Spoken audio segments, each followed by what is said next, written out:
How many great horror films vanished because streaming platforms kept feeding us the same 10 famous titles?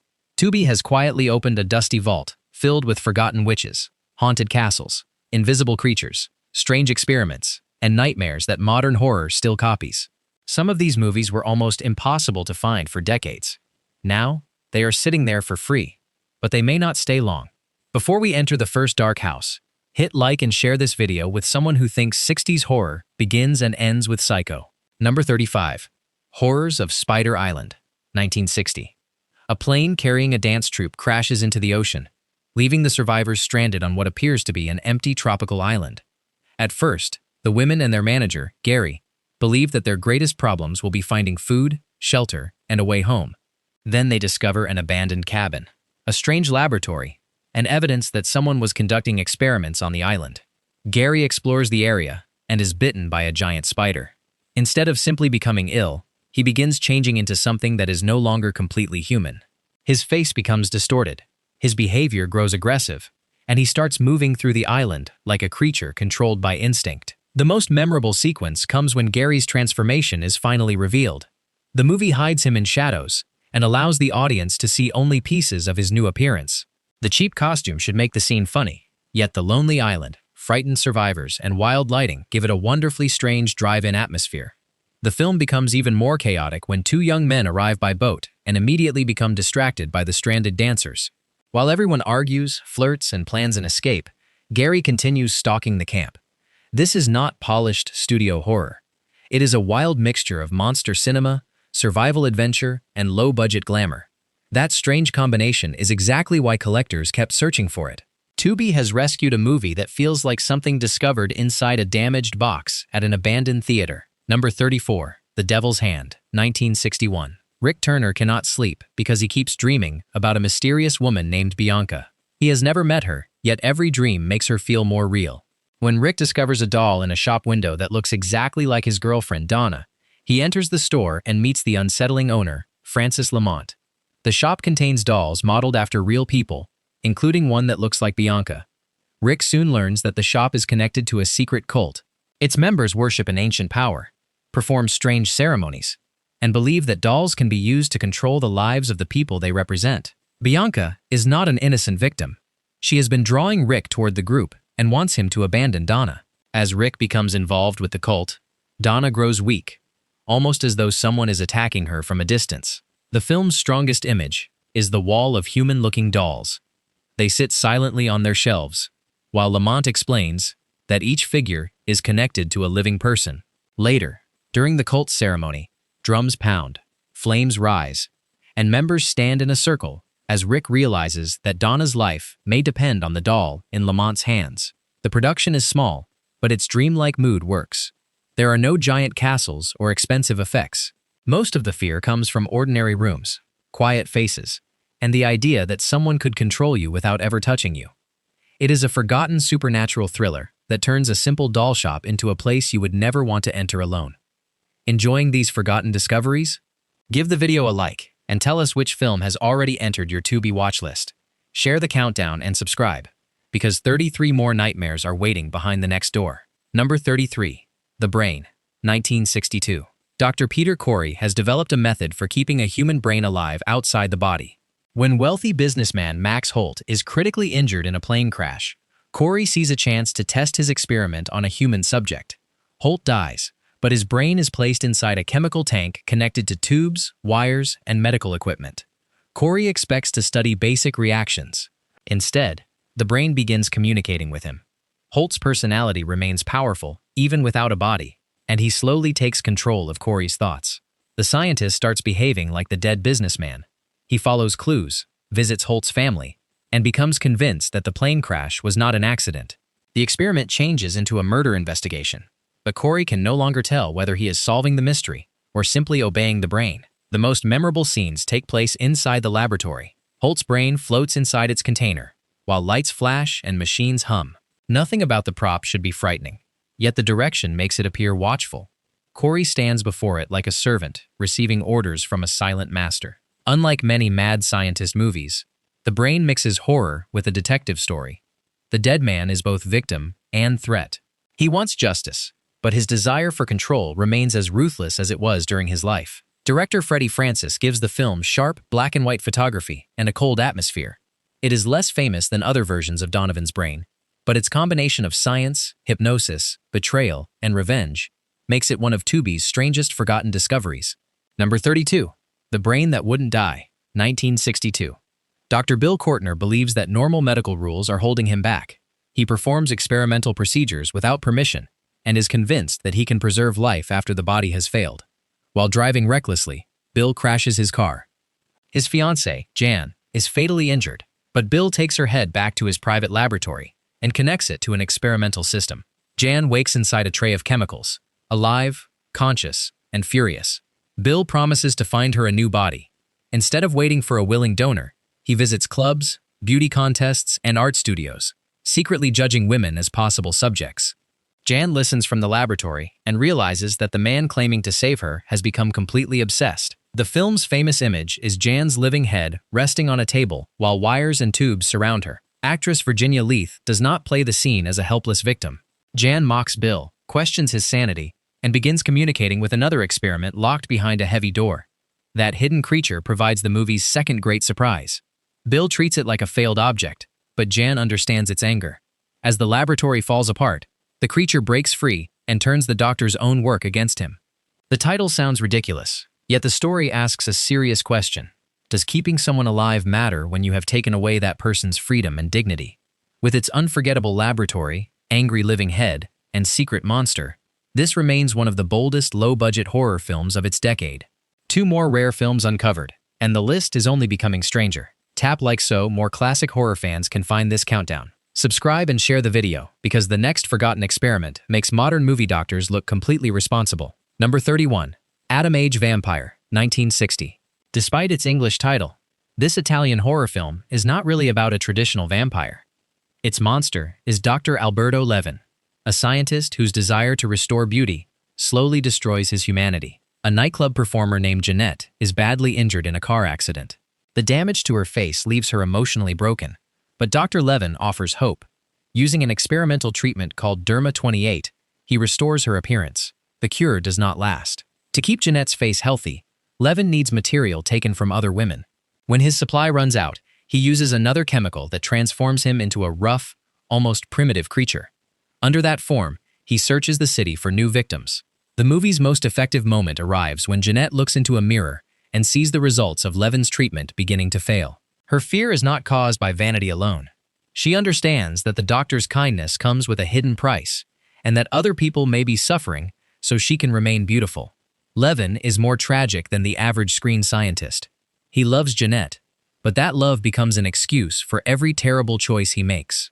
Each attempt to repair the situation pushes him further away from the respectable man he once appeared to be. The film blends science fiction, crime, and gothic horror while using beauty as its central danger. It asks how far someone might go to preserve a perfect face. The answer becomes darker with every transformation. Tubi's print gives curious viewers a chance to discover a stylish Italian oddity, often hidden behind misleading vampire packaging. Number 30. Dr. Blood's Coffin, 1961. People are disappearing from a quiet village in Cornwall. The local police have few clues, but suspicion grows around an abandoned mine and the return of a young scientist named Dr. Peter Blood. Peter appears charming, educated, and eager to continue his medical work. His father is the respected village doctor, while nurse Linda Parker initially sees Peter as an intelligent man with exciting ideas.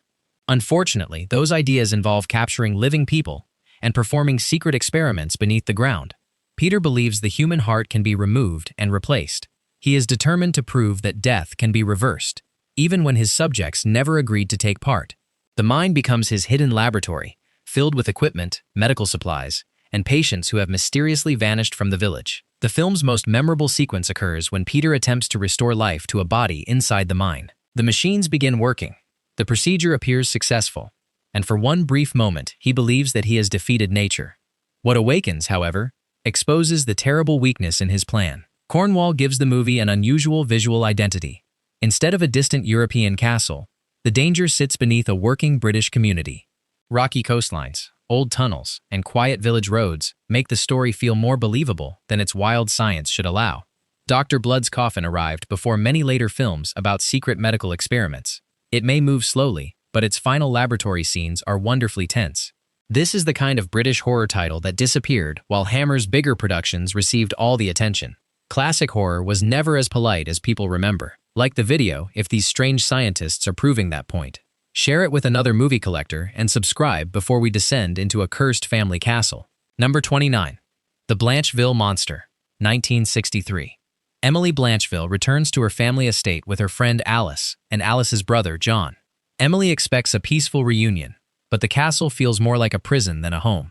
Her brother Roderick explains that their father died in a fire.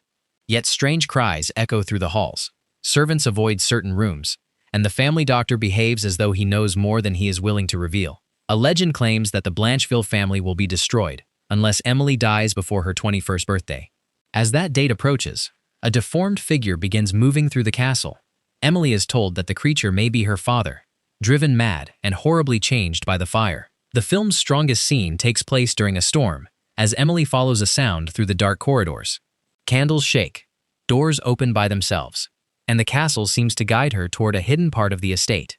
When the masked figure appears, the scene becomes a perfect example of inexpensive Gothic filmmaking. The story borrows ideas from Edgar Allan Poe without directly adapting one specific tale. There are secret passages, false deaths, family curses, forbidden rooms, and a young woman surrounded by men who may be controlling her. The mystery eventually reveals a very human plan beneath the supernatural warnings. But the castle never loses its ghostly mood. Heavy shadows and old stone walls create an atmosphere larger than the budget. For viewers who love Barbara Steele-style Italian Gothic horror, the Blancheville Monster feels like a missing chapter. It is familiar enough to be comfortable, but obscure enough to feel newly discovered. Number 28. Trauma, 1962. Emmeline has carried one terrible childhood memory into adulthood. Years earlier, she discovered her aunt's body at the family estate. The experience was so overwhelming that many details disappeared from her mind. When Emmeline returns to the old property, fragments of the past begin coming back. She remembers rooms, voices, and movements that do not match the official explanation of her aunt's death. Her husband Warren wants to help, but the estate is full of suspicious people. A caretaker watches Emmeline closely. Family secrets remain hidden, and someone appears determined to stop her from remembering too much. The most effective moments show Emmeline walking through the house, while the film moves between the present and her childhood memory. A doorway or piece of furniture suddenly becomes familiar, and the audience realizes that the truth has been sitting in front of her all along. Unlike the colorful Gothic films being made in Europe, Trauma looks plain and realistic. That gives it a different kind of tension. The house does not resemble a fantasy castle.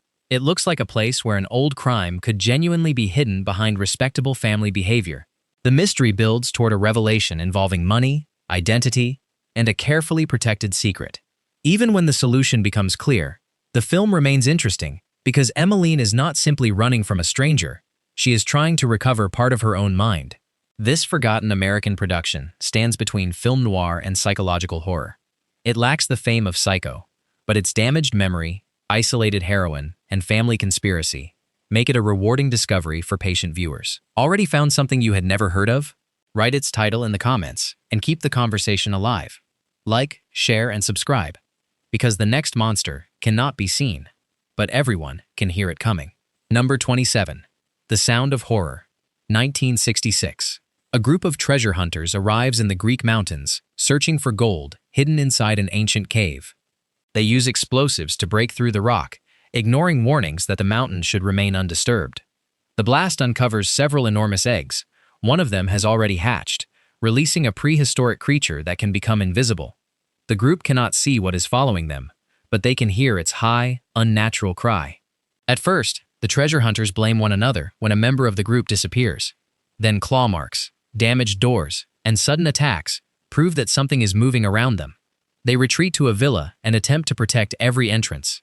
The film's most memorable sequence uses flour to expose the creature's footprints. Powder spreads across the floor as invisible claws move closer. The effect is simple, but the scene works because the characters and audience are watching the same empty space, waiting for it to attack. Near the climax, the creature climbs onto a vehicle. Fire finally allows the audience to see part of its dinosaur-like shape. After spending most of the film imagining the monster, Viewers receive only a brief, ghostly look at it. The Sound of Horror understands that a limited budget can become an advantage.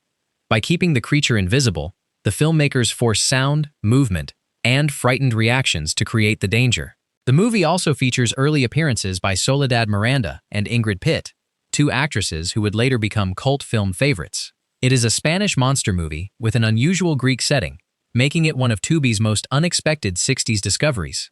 Number 26. Devil Doll, 1964. The Great Varelli is a successful ventriloquist whose performances seem impossible. His wooden partner, Hugo, does not merely speak. The doll appears to move, think, and react without Varelli controlling it. Reporter Mark English attends one of the shows and becomes suspicious. Hugo's expressions look too natural, and Varelli's hypnotic power over the audience feels dangerous. Mark begins investigating while his girlfriend Marianne becomes Varelli's next target. The truth is darker than a clever stage trick. Hugo contains the trapped spirit of a former assistant. Varelli learned how to transfer a person's mind into another body, and the doll has spent years as his unwilling prisoner. The film's famous moment happens after the theater becomes quiet, and Hugo climbs down from his chair. His stiff wooden movements are simple, yet the scene remains disturbing, because the audience knows a conscious person is trapped inside that painted face. Varelli plans to take control of Marianne and use his strange power again. However, Hugo has developed plans of his own. The final confrontation turns the relationship between performer and puppet upside down. Bryant Halliday plays Varelli with cold confidence.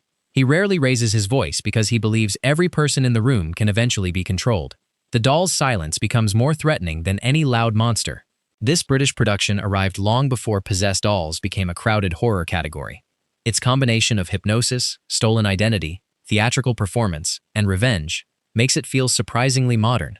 Anyone who enjoys stories about objects that should not be alive needs to see Hugo leave his chair at least once. These forgotten films survive changing tastes, damaged prints, and decades without proper distribution. A like helps keep their names alive. Share the video and subscribe, because our next theater offers a performance that may continue after the curtain closes. Number 25. Theater of Death, 1967. Paris is frightened by a series of mysterious deaths.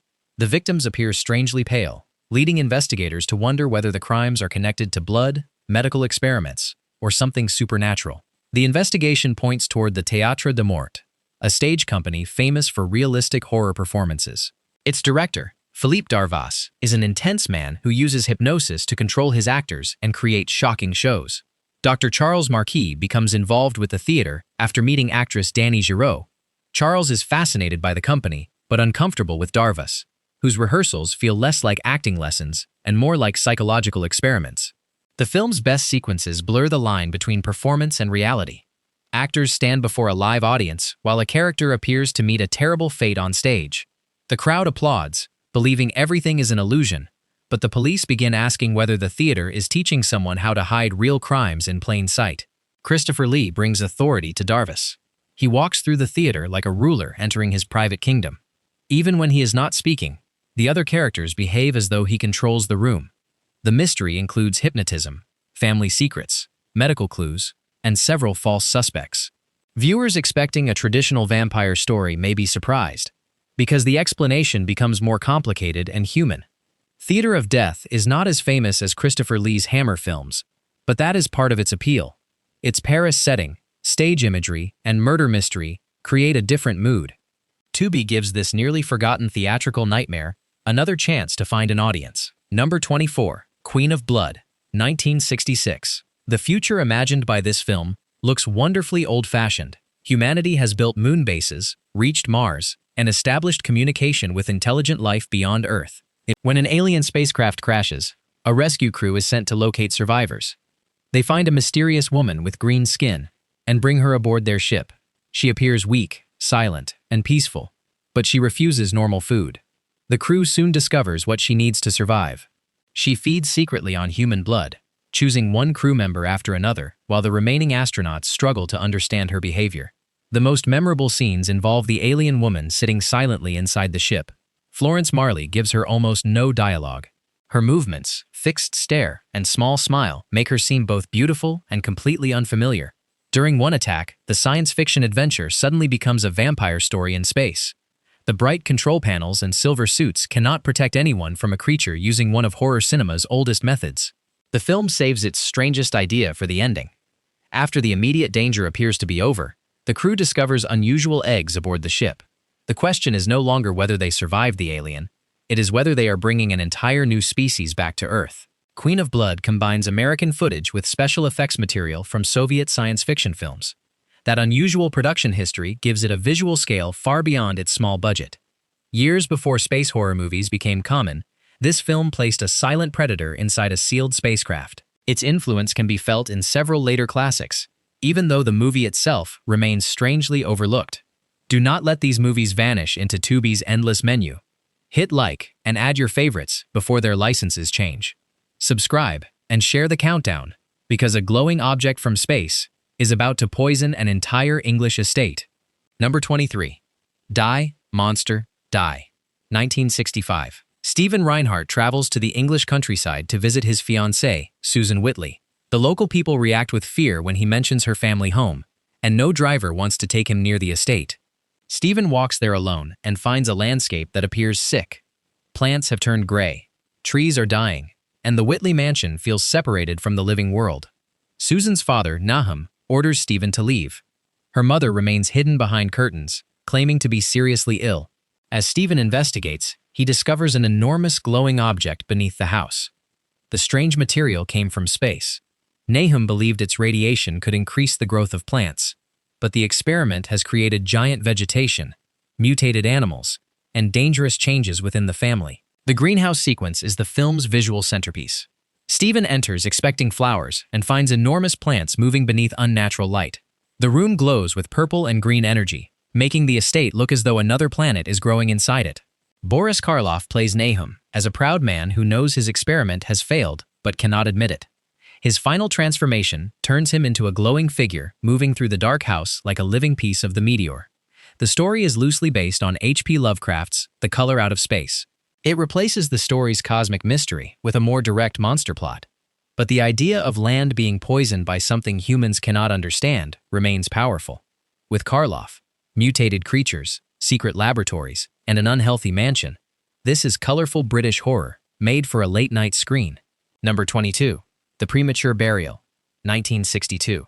Guy Carroll lives with one overwhelming fear: being declared dead and waking inside a coffin. His father reportedly suffered that fate, and Guy believes the same thing will happen to him. His wife Emily tries to calm him, but every conversation about illness, death, or family history deepens his obsession. Guy eventually builds a special tomb filled with escape systems. The chamber includes food, tools, ropes, hidden doors, and alarms. If he wakes underground, he believes he will be able to rescue himself. Instead of reducing his fear, the tomb becomes proof that his entire life is controlled by it. The most memorable sequence arrives when Guy's nightmare becomes real. He opens his eyes in darkness, feels the narrow walls around him, and realizes that he has been buried. Roger Corman stretches the moment by using breathing, scratching sounds, and Guy's growing panic. Ray Milland gives the character a tired, haunted quality. Guy is not a loud madman. He is an intelligent person who recognizes that his fear is destroying his marriage, but cannot stop feeding it. The plot eventually reveals that people around him have been using his terror for their own purposes. That twist makes the story even crueler. His greatest fear is not simply happening by accident. Someone understands it well enough to turn it into a weapon. This was one of Roger Corman's Edgar Allan Poe films, but it did not star Vincent Price. That may explain why it is discussed less often. Yet its dream sequences, foggy cemetery, elaborate tomb, and final revenge make it essential viewing for fans of Gothic psychology. Another two films escape the grave. Press like if Roger Corman's Gothic world still looks better than most modern digital castles. Share and subscribe, because the next ghost refuses to let her former lover enjoy his wedding day. Number 21. Tormented. 1960. Jazz pianist Tom Stewart is preparing to marry Meg Hubbard on a peaceful island. His future appears secure until his former girlfriend, Vi Mason, arrives and threatens to expose their relationship. Vi follows Tom to the top of a lighthouse. When the railing breaks, she hangs above the rocks and begs him to help. Tom could save her, but he allows her to fall. He believes the problem has disappeared. Then Vi begins returning in pieces. Her voice travels across the beach. Her footprints appear in the sand, and a strange hand steals the wedding ring Tom planned to give Meg. The film's most memorable image is Vi's head appearing near Tom, after seaweed washes onto the shore. The effect is clearly low budget, but its direct weirdness makes it difficult to forget. Tom's guilt becomes more dangerous when Meg's young sister, Sandy, begins asking questions. She saw Vi on the island and does not understand why Tom keeps changing his story. His attempts to hide one selfish decision create a chain of new problems. Richard Carlson plays Tom as a man who thinks he can remain calm enough to outsmart both the police and a ghost. The supernatural events may be real, or they may be expressions of guilt. Either explanation leads him back to the lighthouse. Director Bert I. Gordon was better known for giant monster movies, but Tormented proves he could build a haunting from small objects and lonely locations. A wedding dress, a lighthouse, a missing ring, and a voice over the water become enough to destroy a carefully planned future. Number 20. Homicidal, 1961. A nervous young woman enters a hotel and offers the bellboy money to marry her immediately. She claims it is connected to an inheritance, and the confused man agrees to attend a late-night ceremony. During the wedding, she suddenly attacks the justice of the peace and escapes.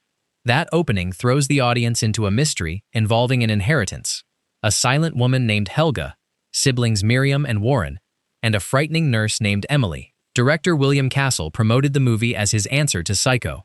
He even created a fright break, allowing terrified audience members to leave before the final revelation. Those who walked out had to pass through something called Coward's Corner. The most famous scene is that final reveal. The film has been hiding information through names, clothing, voices, and family history. When the truth about Warren and Emily becomes clear, earlier scenes suddenly take on a different meaning. Some elements reflect outdated attitudes, but the construction of the mystery remains effective. Joan Marshall gives Emily an icy stillness, then changes her entire physical presence when the story demands it. The wheelchair-bound Helga cannot speak, but her frightened expressions warn Miriam that danger is already inside the family home. Her attempts to communicate create several of the film's most suspenseful moments. Homicidal is more than a simple imitation of Hitchcock. William Castle uses showmanship, exaggerated characters, and a complicated identity puzzle to create his own kind of thriller. It moves quickly, opens with a shock, and refuses to become predictable until its final minutes. 20 films remain, and the castles are becoming colder. Like the video, if William Castle's tricks would have worked on you. Subscribe and share, because Barbara Steele is waiting in the next corridor, and her husband may not be as gone as everyone believes. Number 19. The Ghost, 1963. Margaret Hitchcock is married to Dr. John Hitchcock, an older scientist who is paralyzed and confined to a wheelchair. She is secretly involved with his assistant, Dr. Charles Livingstone. Margaret and Charles decide that John is the only obstacle standing between them and a new life. After he dies, they expect to enjoy his fortune. Instead, the money cannot be claimed immediately, and strange events begin inside the house. A wheelchair moves without explanation. Doors open at night. Margaret hears sounds that suggest her husband may still be nearby. She and Charles begin suspecting one another, because either a ghost has returned, or one of them is creating the haunting. Barbara Steele makes Margaret both sympathetic and dangerous. She is frightened by the house, but she is also intelligent enough to create fear in others. Her large, expressive eyes allow the audience to see guilt, suspicion, and greed moving across her face. The most memorable sequence involves Margaret entering the family crypt. The darkness, narrow stone passages, and possibility of a body moving inside its coffin create the pure gothic mood viewers expect from Italian horror. The mystery keeps changing direction. Hidden money, medical experiments, and betrayal become more important than the supernatural explanation. Everyone is using someone, and every promise of love is connected to the inheritance. Director Ricardo Freda fills the mansion with curtains, shadows, candlelight, and secret spaces. The Ghost may not be as famous as Black Sunday, but it gives Barbara Steele another role in which innocence and menace exist in the same face. Number 18. The Virgin of Nuremberg, 1963. Mary Hunter moves into her German husband's ancestral castle and expects an elegant European life. On her first night, she wakes alone and hears a sound coming from another part of the building. Mary follows it into the castle's private museum, where old devices once used for punishment are displayed. She discovers that someone has turned the museum into an active chamber of terror. A masked figure, known as the Punisher, begins moving through the castle. Mary's husband, Max, refuses to explain the family's secrets, while a scarred servant and an older caretaker behave as though the past has never ended. The film's opening museum sequence remains its most famous. Mary walks between iron cages, blades, and statues, while the castle seems completely empty. When she realizes that one display is not part of the exhibition, the movie announces that it will be darker than an ordinary haunted house story. Christopher Lee appears as Eric, a damaged man whose face and memories connect the mystery to events during the Second World War. His presence gives the wild Gothic plot a surprising historical shadow. The Punisher's identity is hidden behind a red mask, but the real subject is inherited guilt.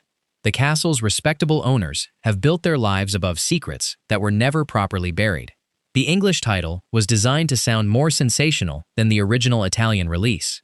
Beneath that marketing, however, is a visually stylish mystery filled with armor, underground passages, family deception, and a villain who turns history into personal revenge. This is exactly the kind of European horror title that once existed only in poor late-night television prints. 18 entries down, and Tubi is still producing titles most horror fans have never searched. Hit like before the masked Punisher returns. Share the list and subscribe, because our next doctor has turned a circus into his private kingdom. Number 17, Circus of Horrors, 1960. Dr. Rossiter is a talented plastic surgeon whose career ends after an operation goes badly. Wanted by the authorities, he escapes England and changes the face of a criminal's daughter. Using a new identity, Rossiter takes control of a failing circus. He rebuilds it around women whose injuries he has repaired. To the public, he appears to be a generous man, giving performers a second chance. In reality, every woman owes him her new identity. Rossiter expects complete loyalty, and anyone who threatens to leave the circus suddenly suffers a deadly accident during a performance. The circus setting allows each crime to look like part of the show. A trapeze can fail, an animal can become uncontrolled, or a knife can land in the wrong place. Hundreds of spectators watch without realizing they may be witnessing something planned. The most suspenseful sequence places one of Rossiter's performers high above the crowd. She knows too much and wants to escape. As the music continues and the audience applauds, Rossiter watches her equipment with terrifying calm.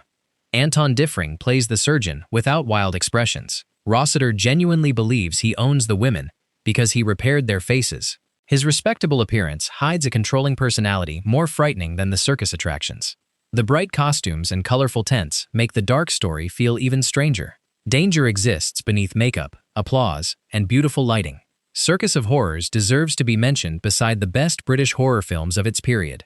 It transforms cosmetic surgery, public performance, and professional dependence into one long nightmare, disguised as entertainment. Number 16. The Long Hair of Death, 1964. A woman accused of witchcraft is condemned by Count Humboldt and sent to her death. Her daughter, Helen, accuses the Count of arranging the execution for his own benefit. Helen also disappears, leaving her younger sister, Elizabeth, trapped inside the Humboldt household. Years pass, and Elizabeth is forced into marriage with the Count's cruel son, Kurt. During a storm, a mysterious woman named Mary arrives at the castle. She looks exactly like Helen and possesses an unnatural knowledge of the family. Whether she is a survivor, a ghost, or something created by the curse remains uncertain. The film's most memorable image shows Barbara Steele returning from the grave in the rain. Her long hair covers part of her face as lightning flashes above the cemetery. It is one of those Gothic images that looks as though it came directly from an old nightmare. A plague spreads through the land, while Mary slowly turns Kurt and his father against each other. The powerful men who destroyed the accused woman begin losing control of their home, reputation, and minds. Barbara Steele plays both Helen and Mary, making the audience question whether revenge is being carried out by a living woman or a supernatural force. Her calmness is more effective than shouting. She behaves as though the ending has already been decided. The castle interiors are filled with stone stairways, heavy doors, and flickering light. Director Antonio Margheriti uses the limited spaces carefully, allowing the building to feel like a sealed tomb. This Italian production mixes a witchcraft story with family revenge and plague imagery. It is elegant, bitter, and perfect for viewers who believe every proper Gothic film needs Barbara Steele walking through a thunderstorm.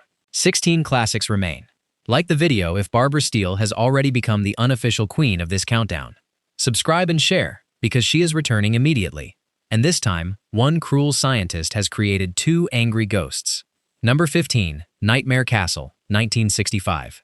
Dr. Stephen Arrowsmith discovers that his wife, Muriel, is having a relationship with another man. Rather than simply ending the marriage, Stephen decides to remove both of them and take control of Muriel's fortune. There is one problem. The estate passes to Muriel's stepsister, Jenny. When Jenny arrives, Stephen is shocked because she closely resembles the woman he believed was gone forever. Jenny begins suffering nightmares and hearing voices inside the castle.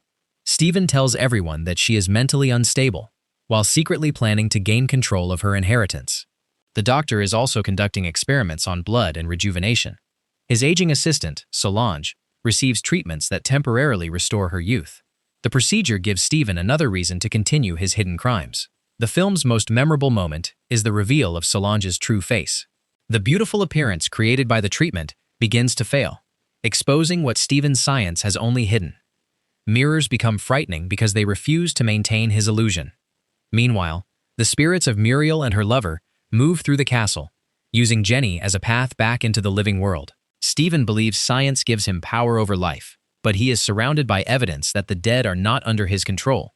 Barbara Steele plays both Muriel and Jenny, shifting between confidence, fear, anger, and supernatural calm. Her double role is the center of the movie, with secret laboratories, family money, stolen blood, stormy nights, and two women sharing the same face. Nightmare Castle delivers almost every pleasure of Italian Gothic horror in one gloriously excessive package. Number 14. An Angel for Satan, 1966.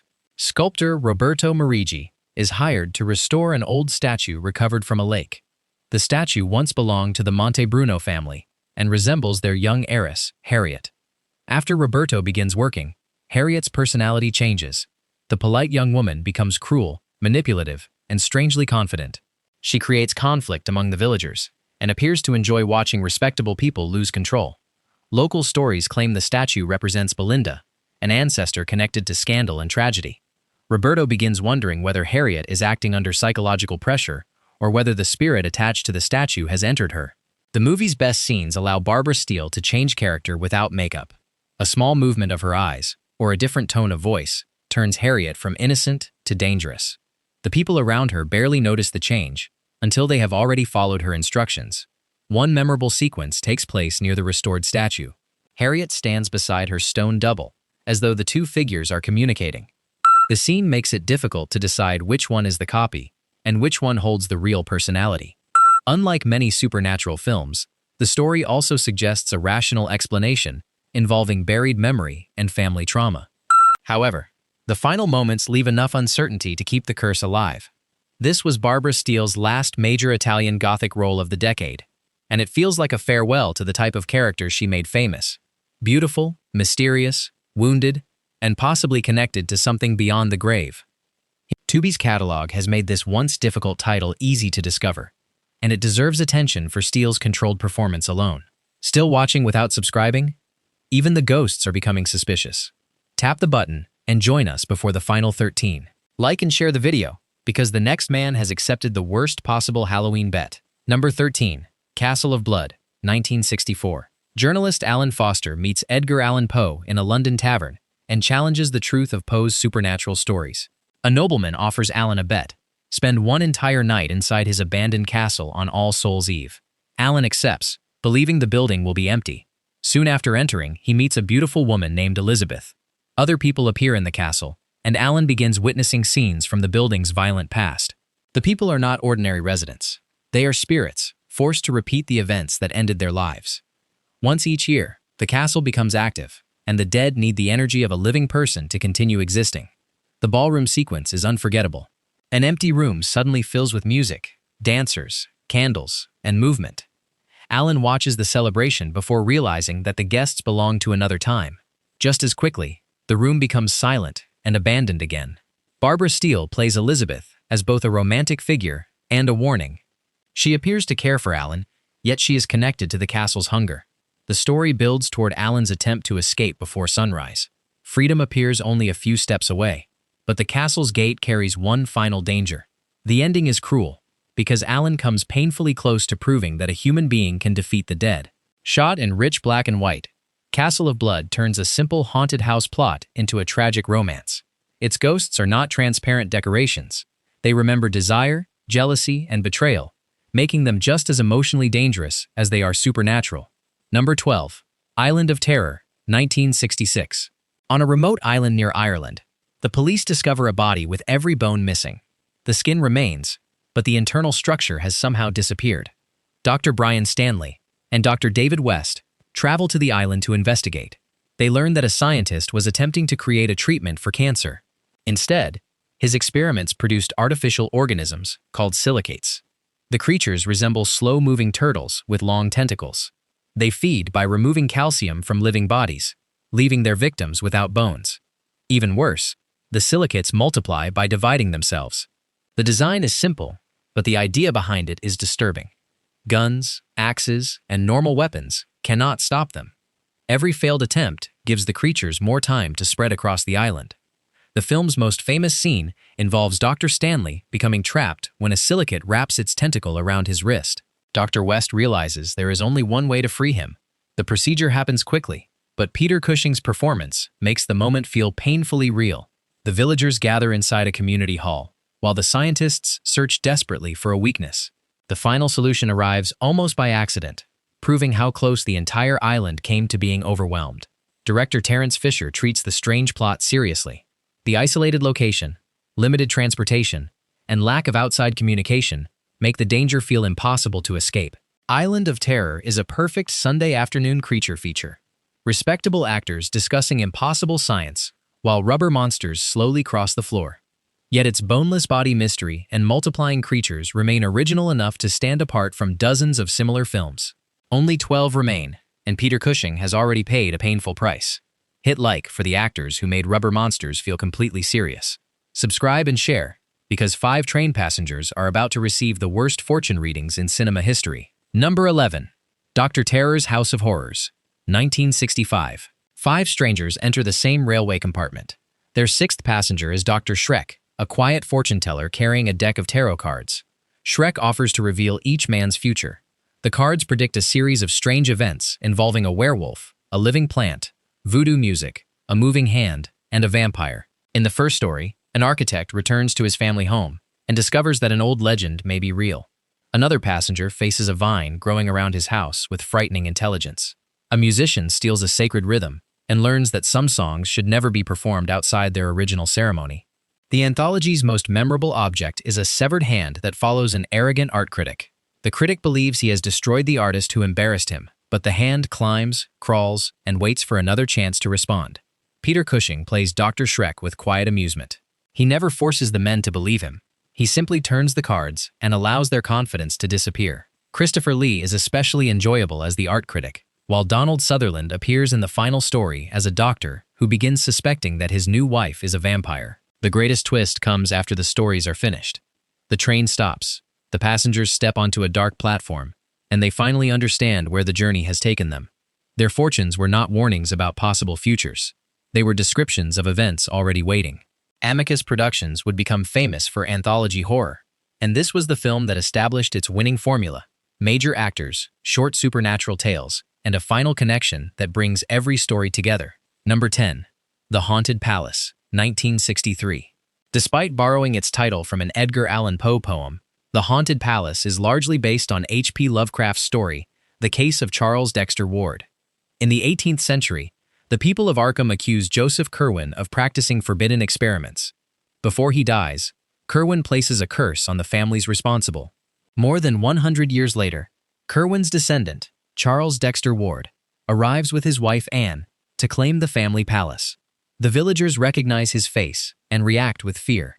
Inside the palace, Charles discovers a portrait of Curwen. He begins speaking differently, disappearing at night, and treating Anne with cold cruelty. Curwen's personality is slowly taking control of his descendant. Vincent Price handles the transformation through posture and voice. Charles appears confused and gentle, while Curwen carries himself like a man returning to property that was stolen from him. The most memorable scenes take place beneath the palace, where Curwen once conducted experiments. The villagers' physical changes are connected to what happened there, and the truth is more Lovecraftian than the film's Poe-inspired advertising suggested. Lon Chaney Jr. appears as Simon, the palace caretaker who encourages Curwen's return. His presence connects the film to an earlier era of Universal monsters. The burning palace climax seems to destroy the curse, but the final image suggests that Charles may not have regained control. A familiar face can hide a personality that has waited generations for revenge. This atmospheric Roger Corman production combines witchcraft, possession, mutated villagers, family guilt, and cosmic experimentation. It is one of Vincent Price's darkest and most controlled performances. We have reached the top 10. Like the video now if at least one forgotten title has surprised you. Share and subscribe, because Vincent Price is staying inside the castle, and the pendulum has already started moving. Number 9. The Pit and the Pendulum, 1961. Francis Barnard travels to Spain after learning that his sister Elizabeth has died at the castle of her husband, Nicholas Medina. Nicholas explains that Elizabeth died from a rare illness, but Francis does not believe him. He questions the servants, the doctor, and Nicholas's sister, Catherine. Each person offers another piece of the family's terrible history. Nicholas's father was a feared inquisitor who maintained a hidden chamber beneath the castle. The room contains devices used to punish prisoners, including a deep pit and a giant swinging blade. Nicholas is terrified that Elizabeth was buried before she was truly gone. Strange noises and appearances convince him that her spirit has returned. His guilt slowly pushes him toward the same madness that controlled his father. The film's famous sequence places Francis beneath the pendulum. He is tied to a stone table while the enormous blade swings above him.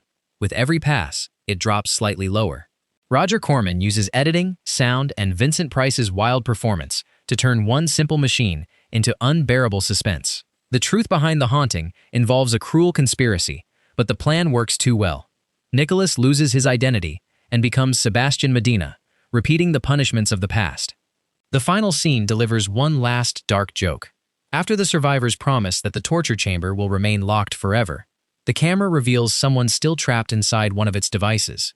This is not the rarest movie on the list, but Tubi's current horror collection would feel incomplete without it. The pendulum scene alone remains one of the defining images of 60s Gothic cinema. Number 8. A Quiet Place in the Country, 1968. Leonardo Ferri is a successful painter who feels trapped by city life, commercial expectations, and his controlling relationship with Flavia. He rents an abandoned villa in the Italian countryside, hoping the isolation will restore his creativity. Instead, he becomes obsessed with Wanda, a young woman who lived in the house during the Second World War. Wanda died years earlier, but Leonardo finds photographs, personal objects, and local stories about her. He begins believing that her spirit remains inside the villa. Flavia sees the house as another one of Leonardo's unstable obsessions. The more she tries to control the situation, the more Leonardo identifies Wanda as a force offering freedom. The film's most striking sequence occurs during a crowded gathering at the villa. Leonardo invites people into what he believes is Wanda's private space. An unseen force responds, throwing the celebration into chaos and making the house seem violently alive. Franco Nero plays Leonardo as a man whose imagination has stopped obeying normal limits. Vanessa Redgrave's Flavia is not simply a worried lover. She is also part manager, part jailer, and part symbol of the world he wants to escape.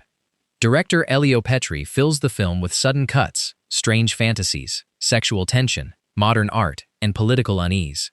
The audience is never given a safe line between haunting and mental collapse. The final development is deeply ironic. Leonardo may appear calm and productive, but the peaceful arrangement surrounding him is more disturbing than his wildest visions. This is art house horror rather than a traditional ghost story, and its recent Tubi listing is a major discovery for adventurous viewers. 8 films remain. Press like if this countdown has moved far beyond the usual monsters and haunted castles. Subscribe and share, because the next child has an imaginary friend carved from stone, and he may not be imaginary. Number 7. El Libro de Piedra, 1969. Julia is hired as governess to Silvia, a lonely girl living on a large country estate with her father, Eugenio, and stepmother, Mariana. Silvia speaks constantly about her friend Hugo. Julia assumes Hugo is a neighboring child until Eugenio takes her to the lake and shows her a stone statue of a boy holding a book. The family believes Silvia invented Hugo because she is isolated. Yet the girl knows things she should not know. Strange symbols appear around the estate, and people who threaten the statue begin suffering unexplained accidents. The statue is one of the film's greatest creations. It does not move in front of the camera or make loud sounds. It simply stands near the water, smiling slightly and holding its stone book. Every return to it feels more unsettling. Silvia claims the book contains secret knowledge and that Hugo is waiting for the return of his father, a man connected to dark magic. Julia tries to gain Silvia's trust rather than dismissing her, but that friendship pulls her deeper into the mystery. The most chilling scene comes when someone attempts to remove the statue. Hugo appears where he should not be, and the adult's rational explanations finally begin collapsing. Eugenio eventually destroys the stone figure, believing he has ended Sylvia's obsession. The final discovery proves that the connection between the child, Hugo, and the book has not been broken. The last image is quiet, simple, and deeply cruel. Carlos Enrique Taboada avoids excessive violence and builds fear through gardens, empty rooms, childhood secrecy, and adult disbelief. El Libro de Piedra is regarded as a major Mexican horror film, yet many international viewers are only now discovering it. Number 6. Il Demonio, 1963. Purificata is a young woman living in a poor village in southern Italy. She is in love with Antonio, but he plans to marry someone else. Unable to accept his rejection, Purificata performs small folk rituals intended to bring him back. The villagers already see her as strange, and her emotional behavior quickly becomes evidence, in their minds, that she is controlled by an evil force. Instead of receiving care, she is watched, judged, chased, and subjected to several attempted cures. Religious leaders and local healers compete to explain her condition, while nobody seriously listens to what she is saying. The film's most famous sequence takes place inside a church. Purificata bends backward and moves across the floor in an unnatural position. The image appeared a decade before a similar movement became famous in another possession film. Delia Lavi gives a fearless performance. Purificata can be angry, playful, frightened, and defiant within the same scene. Whether she is genuinely possessed remains less important than the village's need to label and control her. Director Brunello Rondi had worked with Federico Fellini, and the film sometimes feels closer to social drama than commercial horror. Real village locations, folk beliefs, harsh landscapes, and public rituals give it an almost documentary texture. The greatest monster may be the crowd. Every new attempt to remove the supposed demon makes Purificata more isolated and desperate. Il Demonio is disturbing because it refuses easy answers. It can be read as a possession story, a study of mental suffering, or an attack on a community that punishes anyone who behaves differently. Tubi has made this difficult Italian rarity far easier to encounter. Only 6 remain. Like the video if Il Demonio just moved straight to the top of your watch list. Share and subscribe, because Boris Karloff is about to guide us through 3 nightmares in one film. Number 5. Black Sabbath, 1963. Mario Bava's Black Sabbath presents 3 separate stories, each using a different kind of fear. In the telephone, a woman begins receiving threatening calls inside her apartment. The caller appears to know her movements, her secrets, and the location of every locked door. The Wurdelock follows a nobleman who enters an isolated household, waiting for the return of its father, Gorka. He left to hunt a vampire-like creature and warned his family that they must destroy him if he returned after midnight. Boris Karloff plays Gorka with a frightening mixture of warmth and emptiness. He looks like a tired father returning home, but his fixed stare suggests that something else entered with him. The final story, The Drop of Water, may be the most famous. A nurse steals a ring from the body of a dead medium. After returning home, she hears dripping water, buzzing insects, and signs that the body's owner has followed her. The medium's face is one of Mario Bava's most unforgettable images. Its frozen expression looks artificial, but that unnatural quality makes it more disturbing. When the body appears sitting in the nurse's room, logic no longer matters. Different international versions change the order and details of the stories, but every edition demonstrates Bava's control of colored light, shadows, sound, and decorated interiors. The title later inspired the name of a famous rock band, but the movie deserves attention beyond that connection. It is an elegant anthology that moves from urban suspense to rural folklore, and finally, to pure supernatural revenge. Few horror collections from the decade contain 3 stories this visually rich. Number 4. Valle, 1967. Coma Brute is a careless seminary student who becomes lost while traveling with 2 friends. The men ask an elderly woman for shelter, but during the night, she attacks Coma and rides him across the sky. Coma fights back, and the old woman transforms into a beautiful young woman before dying. He escapes without understanding who she was. Soon afterward, a wealthy landowner demands that Coma pray over the body of his dead daughter for 3 nights. When Coma sees her face, he realizes she is the woman from the road. He is locked inside a small church with the body. During the first night, she rises from her coffin and searches for him. Coma draws a sacred circle around himself, making him invisible to her. Each night becomes more dangerous. The coffin flies through the air, strange hands reach from the walls, and creatures gather inside the church. Coma uses prayers and the circle, but his courage weakens. The final night is the movie's legendary achievement. The witch summons an army of grotesque beings, then calls for Via, a heavy creature whose eyelids hang to the floor. Other monsters must lift them so he can see. The effects are handmade, theatrical, and completely imaginative.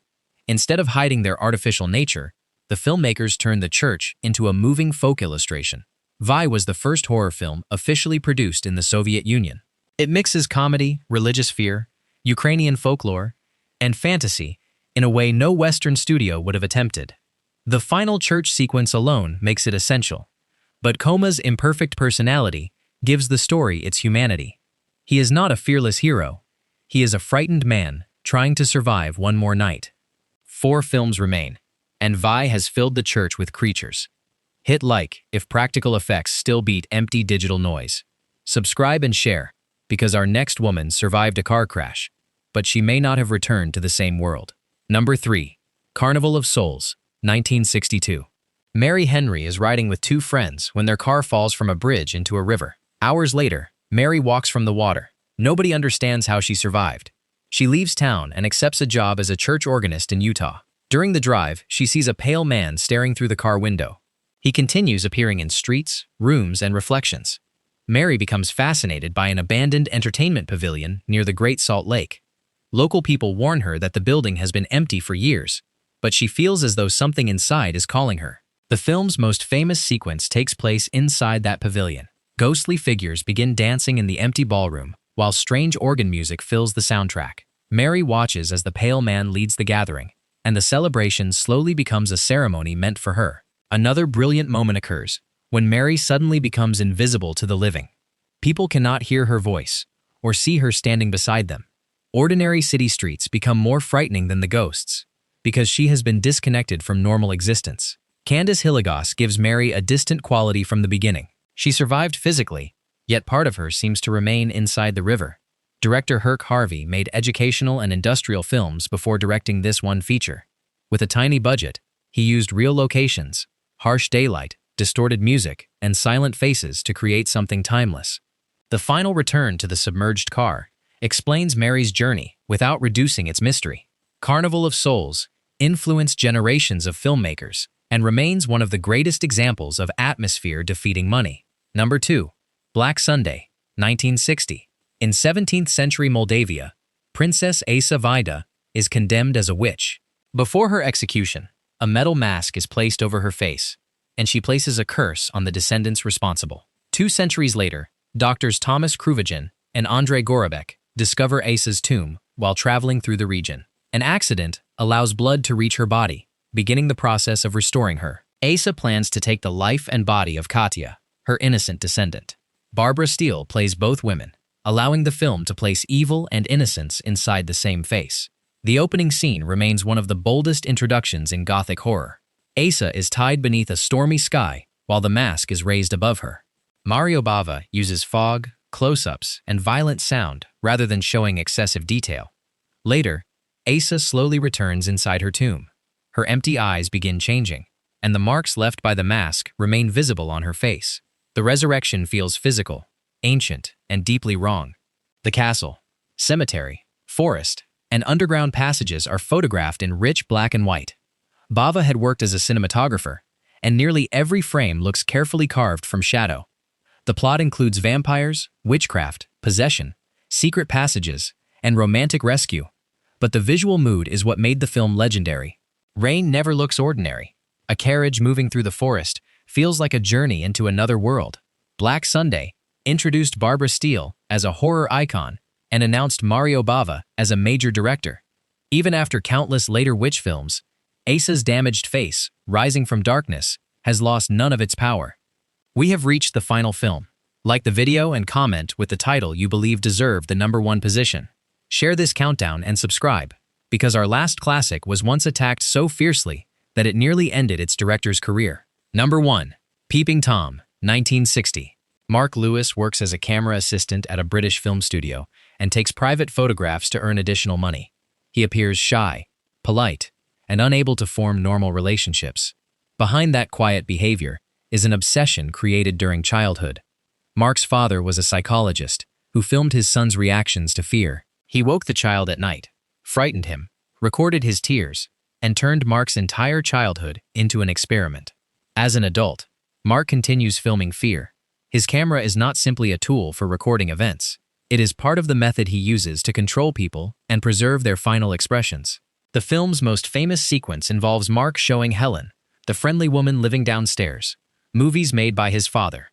She watches young Mark being frightened while the adult Mark studies her reaction. The scene explains the character without asking the audience to forgive him. Another disturbing sequence takes place inside the film studio. A young performer believes Mark is creating a playful private movie. The empty set, bright lights, and moving camera transform professional filmmaking into something threatening. Director Michael Powell forces viewers to see through Mark's camera. That decision made audiences deeply uncomfortable. British critics attacked the film when it opened, and Powell's career suffered serious damage. Today, Peeping Tom is recognized as a major psychological horror film and a powerful examination of watching, recording, and turning fear into entertainment. It appeared the same year as Psycho, yet its use of the camera feels even more modern. Every smartphone, security camera, live stream, and online video has made its central idea more relevant. The rarest horror classics do not merely survive. Sometimes, the future slowly catches up with them. Tubi's horror library may be free, but these films prove that forgotten does not mean worthless. From Soviet monsters and Mexican ghost children to Italian witches and British camera nightmares, the 1960s were far stranger than most modern lists admit. Watch these classics while they are still available, share your favorite in the comments, and subscribe for more movies rescued from cinema's darkest corners.